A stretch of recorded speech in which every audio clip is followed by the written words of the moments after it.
Welcome back to Mom Donut TV. Ayan, so nandito naman tayo sa isang vlog kung saan nag-request kayo sa akin kung ano nga ba ang pagkakaiba ng IGP at innovation.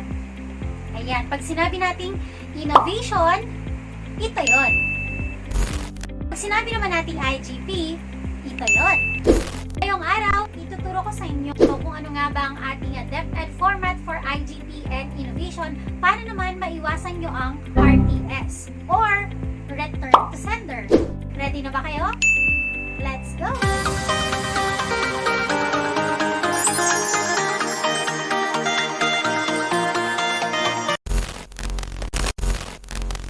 Okay guys, so eto na nga ang ating Deped format for innovation and IGP-Part 1. Part 1 dahil magkakaroon po tayo ng separate video for the Deped format for IGP. Dahil for this part, unahin muna natin yung innovation. Ready na ba kayo? Let's go! Let us start with the legal basis. So, there is a memorandum. Recent lang po ito, kalalabas lang, noong July 21. And this is the Common Forms template for research, innovation, and IGP. So, basahin ko lang ng konti yung ating memorandum. As an offshoot to the regional harmonization of ISO Common Forms, the Planning and Research Unit hereby informs all concerned the use of the Common Forms template for research, innovation, and income-generating project proposal and completed evaluation, endorsement, and implementation approval sheet. So, mostly po kasi doon sa mga nagsasubmit ng kanilang innovation, research, and IGP in the division office ay nagiging RTS or return to sender. Yun po yung sinasabi ko kanina. At isa sa mga dahilan niyan ay yung hindi po natin pagsunod dito sa ating common forms or template for the approval sheet. That is why sa end part nitong video na to ay ipapakita ko sa inyo yung approval sheet natin for proposal ng ating innovation na kailangang isubmit together with the proposal itself. And I will also leave a download link for the Google Drive kung saan pwede nyo pong i-download yung form na sinasabi ko. Okay? Bago pala tayo magsimula, napanood mo na ba yung first tutorial video ko on uploading files in Google Drive using laptop and mobile phone? Kung hindi mo pa napanood yan, well, nandito lang yan sa aking channel, available anytime at pwede mong panoorin yan on demand. So, kung hindi mo pa napanood, panoorin mo na at give it a like and comment din po dito sa aking first ever tutorial video para malaman natin kung paano tayo mag-improve sa mga susunod pang tutorial videos. So, balik tayo sa ating main topic which is the Deped format for innovation. What are the parts of a project proposal for innovation? Ano-ano nga ba ang mga parts nitong innovation proposal natin? Kailangan kasi ay kompleto yung mga parts para maiwasan din po natin yung RTS or return to sender. Ayan, alam mo ba kung anong mga parts nito? Comment down below kung ano sa tingin mo ang iba't ibang parts ng ating project proposal for innovation. And tingnan natin kung tama ang iyong mga naging kasagutan.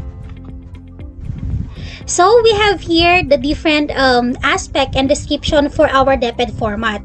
Font for headings, ang gagamitin po nating font for headings are boldface serif or sans serif, size in accordance with hierarchy. Ibig sabihin, may hierarchy siya kapag ang ating main topic ay mas malaki ang font size at syempre kapag subtopic siya, mas maliit yung ating font size. So, for text portion, ang font natin ay 12-point serif. Ano ba yung mga serif na font style? Ito ay yung kagaya ng Times New Roman. So, ito yung mga pwede po natin gamitin na font style sa ating innovation proposal. At tandaan, 12-point ang ating font style. When it comes to margins layout naman, standard, isa-set natin siya sa standard. At ang standard ay at least 1 inch, 1 column, single-sided. Sa paragraph naman, indented po ang paragraphs natin. no line skip between paragraphs in a section. Okay, so tuloy-tuloy po siya, walang line skip between paragraphs in a section. Page number natin, bottom centered.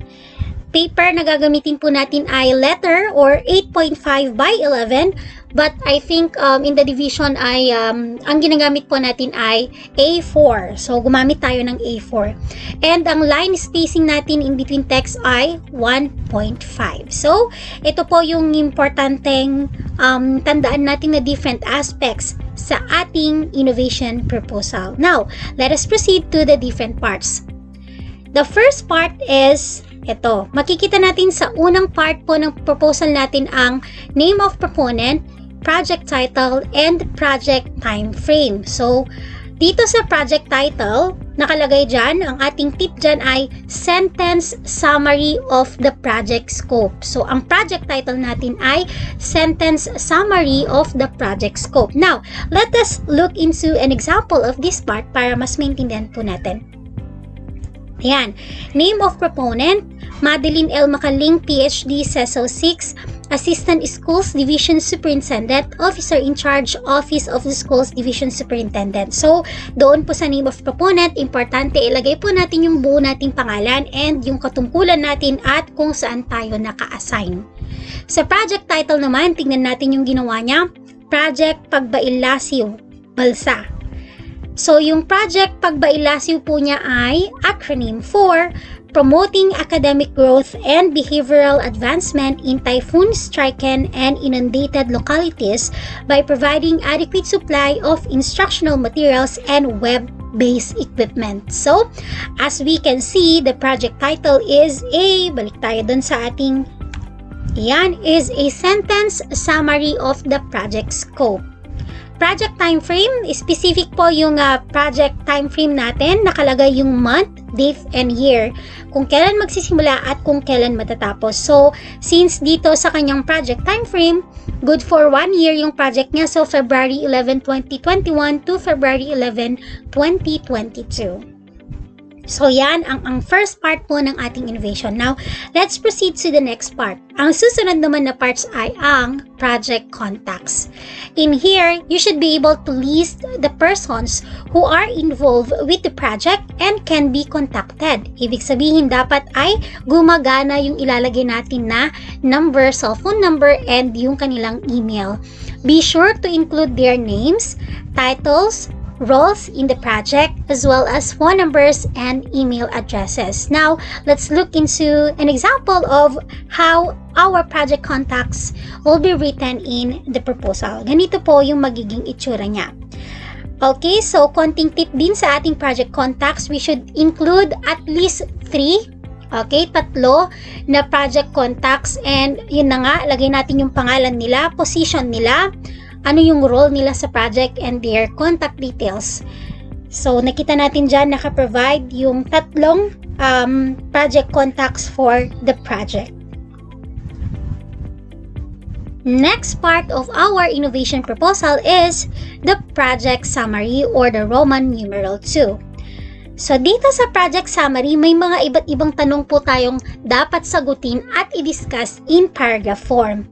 The goal of this section is to present the reasons for doing this project as well as stating the project's objectives. In this section in particular, it is very important to write concisely and clearly. Be able to answer the following questions. Ito yung mga dapat nating sagutin. Why are you doing this project? Bakit mo ito ginagawa? What will you be doing? How will you be doing it? Who will be doing it? Where will it be done? How long will it take? And how much will it cost? Yan, importante din po na sa pagsusulat natin ng project summary ay magkasunod-sunod nating sagutin or isa-isahin nating sagutin ng sunod-sunod yung mga tanong natin. So we will start with the first question, why are you doing this project? And we will end with how much will it cost? Malinaw po? So to give you an idea of how this part will be written, here is an example. Ayan, basahin natin ng kaunti. This project will address the language and literacy needs of the Generation Z learners. The focus will be on the 4 selected domains, namely grammar awareness and structure, writing and composition, vocabulary development, and spelling. Sources of information will come from available offline and online materials, teacher-made tests, and the Demos or the Deped Manual of Style 2018 edition. Questions in e-posters will be posted during weekdays on the Facebook page of Radyo Eskwela sa Isabela. Answers will be revealed the following day. The 7-week duration for quarter 3 and 4 will be divided as follows. Week 1 and 2, grammar awareness and structure. Week 3 and 4, writing and composition. Week 5 and 6, vocabulary development. And Week 7, spelling.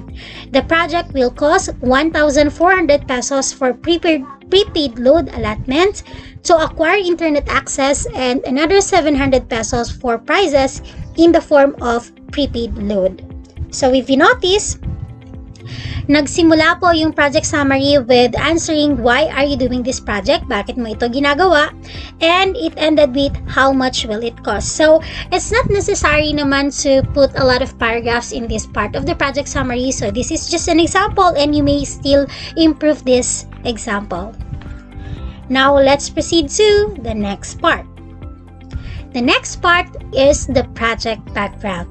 Ano nga ba ang makikita sa project background? In here, the proponent should be able to explain what needs or what problems you are trying to solve and why these needs or problems are worth solving. You should also provide a brief setting and history behind the project. This section should be no more than a page. Include references to supporting documentation such as project design or layout. This information can be placed in the index. So, kung wala naman po tayong i-include na project design or layout, okay lang po yun. Other references and supporting documentations can be included. So, kapag ka nag-include tayo ng project design or layout, ilagay natin siya in a separate part or separate page and we should label it as index. Kung marami naman, indices. Okay? So, again, let's look into an example of project background. Ayan, so narito ang example natin for the project background din.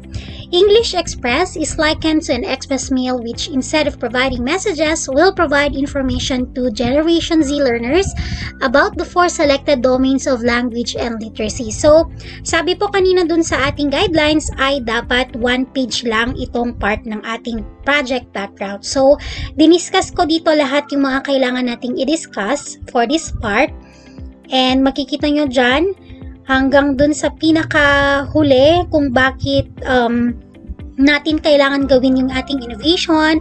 So, but I wasn't able to include yung design or layout for this innovation because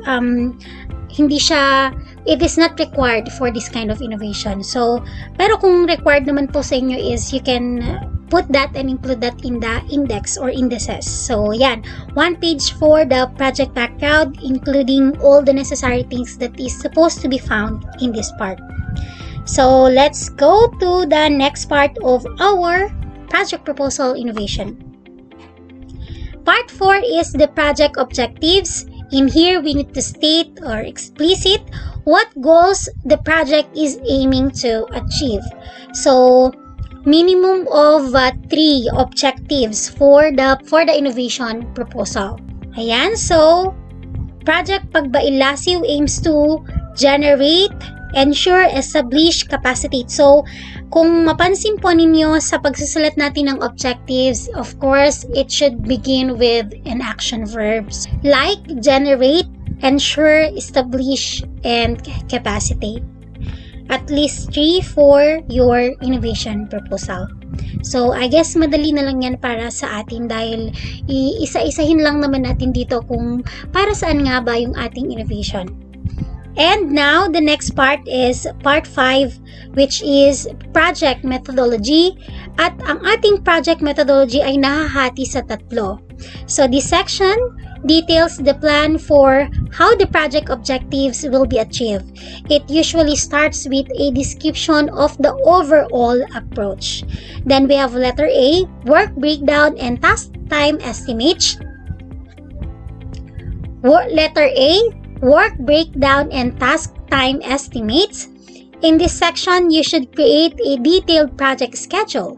Make a list of tasks that will be performed for this project and make sure the list is detailed enough and the tasks broken down. The next part is the project deliverables. So, importante na mailagay po natin yung listahan ng project deliverables for our innovation. Ano ba yung mga ito? These are the products that will be delivered to the client at the end and throughout the duration of the project. Make sure to include a description of the deliverable. And letter C is project risk management. Ang section naman na ito, it details the major project risks and delineates the plans to alleviate or control them. Siyempre, hindi natin may iwasan na magkakaroon tayo ng mga iba't ibang risk and issues sa implementation ng ating innovation, and we should include that in our proposal at paano din natin haharapin or paano natin i-alleviate yung mga risk para makontrol sila. Make sure to address each risk, likelihood of occurring, as well as its impact on the project and the school. So let's go ahead and look at an example for project methodology. So ito na yung letter A po ng ating project methodology. So work breakdown and task time estimate. We have the first column, activities, second, persons involved, then yung month and the weeks for each month, kung saan ilalagay natin or isa-select natin yung boxes na gagawin natin yung mga activities na yun. For example, sa first activity, preparation of proposal, planning, coordination with the persons involved, you will do that for week 1 of February, kaya naka-green or naka-highlight yung week 1 dito sa ating Gantt chart. Doon naman sa second, approval of the proposal, persons involved is the RD. Okay, again, pati yan ay week 1 din gagawin. So, activity 1 and 2 will be finished for the week 1 and the rest follows. So, ilista lang natin lahat ng activities natin dyan, persons involved at kung kailan natin siya gagawin dito sa ating innovation. So, importante na ilagay po natin lahat yung activities natin hanggang sa pinaka-end ng ating innovation, which is of course the monitoring and evaluation. So, letter B naman, ang ating project deliverables. So, we have 2 deliverables for this project. We have self-learning modules, disaster risk reduction and management modules, learning materials and information, education and communication materials, and the second one are the material support packages. So, it is important na ilista po natin lahat yung mga deliverables natin and definition, kung kailangan ng definition ng mga yon ay kailangang maglagay din tayo. Next, for the project risk management, ito, since project Pagbailasi was conceived in the middle of the pandemic, strict adherence to minimum health requirements like wearing of face masks and face shields and social distancing are imperative. Sa project risk management din po, pwede din natin ilagay dyan, halimbawa kung ang inyong innovation ay it requires internet connection. So one of the risk na pwedeng ilagay natin dyan ay slow internet connection or no internet connection from the respondents. So ano bang gagawin natin dyan kapag wala tayong internet connection from the field at kailangan yun ng respondents natin? So, ilagay natin dun kung ano yung alternative na delivery mode natin para sa mga respondents natin. Okay? Now, let's proceed to the next part of our innovation proposal, which is Roman numeral 6, project costs. In this section, you will need to estimate the overall cost of the project. Estimate lang po kung magkano ang magiging cost ng project natin. So it has two parts. We have letter A, project budget, and it must be detailed. Then letter B, sources or source of fund. And of course, it should not come from MOOE fund. Later, I will also discuss the general guidelines and makikita nyo din doon kung ano ba yung mga do's and don'ts natin sa ating innovation proposal. So here is an example of project costs. Ayan, under letter A, so detailed siya. Ilagay natin yung quantity, the unit, item description, the unit price, and of course, wag nating kalimutan ilagay yung total price. And project source natin, ilagay din po natin dyan kung saan ba manggagaling. For example, doon sa project na ito, sa innovation na ito, ang kanyang project source ay external stakeholders like LGUs and private organizations. And we're almost done with our innovation proposal. So, ano na nga ba yung kailangan natin i-attach? Of course, the approval sheet for the proposal, which exactly looks like this. At dapat po ay ma-fill out natin yan ng mabuti. So, check natin yung proper boxes for that. At i-attach natin yan sa ating proposal. And for those who would like to get a copy of this, please download using the link that I have provided for all of you. So, last but not the least, let us have the general guidelines for the writing of the innovation proposal. First, the proposed project is aligned with Deped trusts and contributory to the attainment of the department's vision and mission. The proponent must present the reasons for the project and what needs or problems he or she wants to solve, address, and innovate. So, may specific part naman po wherein you're going to include number 2. Number 3, the proposed project must be qualified to benefit the learners and other school stakeholders. Number 4, the proposed project must have a realistic management plan and the resources needed to complete the project within a calendar year. Gaya nung pinakita kong innovation kanina na it will be completed within a calendar year, isang buong school year. Next, number 5, if it is an infrastructure project, the proponent must present or include a layout or project design in his or her project proposal. Ito yung sinasabi ko po sa inyo kanina na kung kailangan sa project ninyo ng layout or project design ay include natin siya in the indices or index kung isa lang yung ilalagay nyong layout or design. So, example ng mga project proposals or innovations na kailangan nito ay establishment of solar panel, windmill, or e-library. Number 6. Sources of fund to sustain the project must be in the form of donations, income generating project or IGP. It should not be taken from the school MOOE fund. Ayan.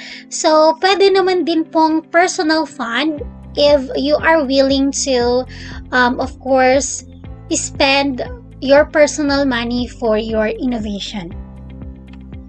Number 7, solicitation is prohibited.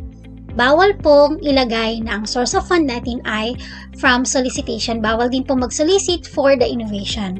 So, pwede lang po siyang manggaling sa mga donations but not from solicitations. Number 8, the proponent must show proof of donation. Ayan, kung may nag-donate po para sa ating innovation in the form of materials or financial, kailangan meron tayong proof of donation like MOA or any evidence of the project's sourcing. Okay?